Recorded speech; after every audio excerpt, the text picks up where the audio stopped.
out on an early morning ride back down to the border once again. John was talking to us and briefing us yesterday on what do they need. Policies make a difference. So keeping Title 42, remain in Mexico, ending catch and release, and building a permanent barrier. That's right. Ultimately, we need to be able to have a consequence. We need to deter people from crossing. And without the proper policies in place, it's never going to end. We need Border Patrol agents to be out of the asylum business and back in the field where they belong.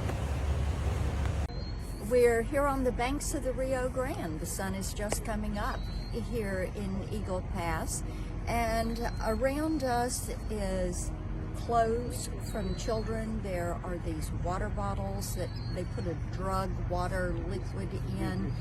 But people have tried to cross across the Rio Grande during the night. They'll do it during the day.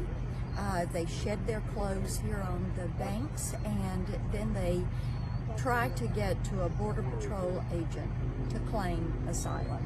So this is our second stop this morning, and as she was mentioning, looking here at the Rio Grande, they told us about a 7-year-old little girl that they pulled out right here from this water who had drowned. You look at what we're looking at with the Abbott fence, because the federal government has not done its job in securing the border. The failed policies of the Biden administration, Governor Abbott has had to put this fence up to help keep his citizens safe and his community strong. And that's what we need to be doing. Absolutely. This is private property.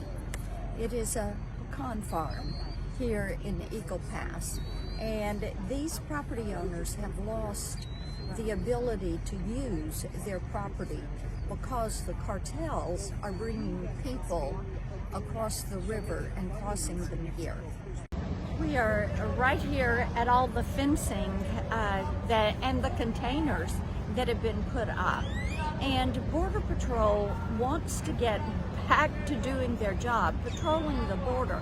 Right now, they're having to deal with the asylum issues as people are rushing across the border, anticipating the end of Title 42 and being able to enter the country illegally.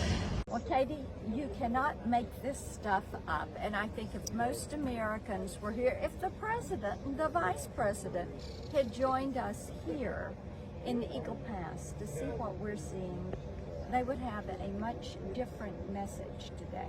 Absolutely, and that's what we ask for, the real unvarnished truth.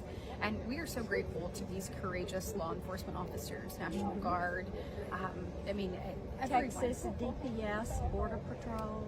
And that's what Americans need to know. I mean, it is taking everyone to try to secure this border under the failed policies of the Biden administration. And unfortunately, the victims that are being trafficked, I heard a story today, but the human trafficking that's occurring along with drug trafficking is just, it's fundamentally un-American. Right, there's nothing compassionate about what is going on right now.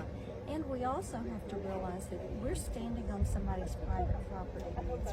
And they are losing the ability to farm. We're in an area where they grow onions and watermelons and other produce. They can't farm because of what is happening on their property. It's why the state of Texas has put this fencing up to help to deter so these people can get crops in the ground. So they can move forward with life and also protect so many of these people who are being victims of this open border. So I'm here on right at the river here in Eagle Pass, and we have just watched 2 different groups try to cross the river. This is dangerous, but they're determined to make it to the U.S. side, and they have gotten the message from this administration. They've gotten it from the cartels that indeed the border is open. Hi there, we have had a great briefing from the Border Patrol. We are here on a drag road right along the river here in Eagle Pass. This is the most used crossing right now, and we are out here tonight seeing what happens as migrants make that journey across the river. There's no doubt that under President Biden, it is open season for terrorists, drug cartels, and human traffickers. we're seeing what they do firsthand. And what we continue to hear from Border Patrol agents is we just want to be able to do our job. We need policies in place that allow us to secure our border, keep our nation safe, and our communities strong.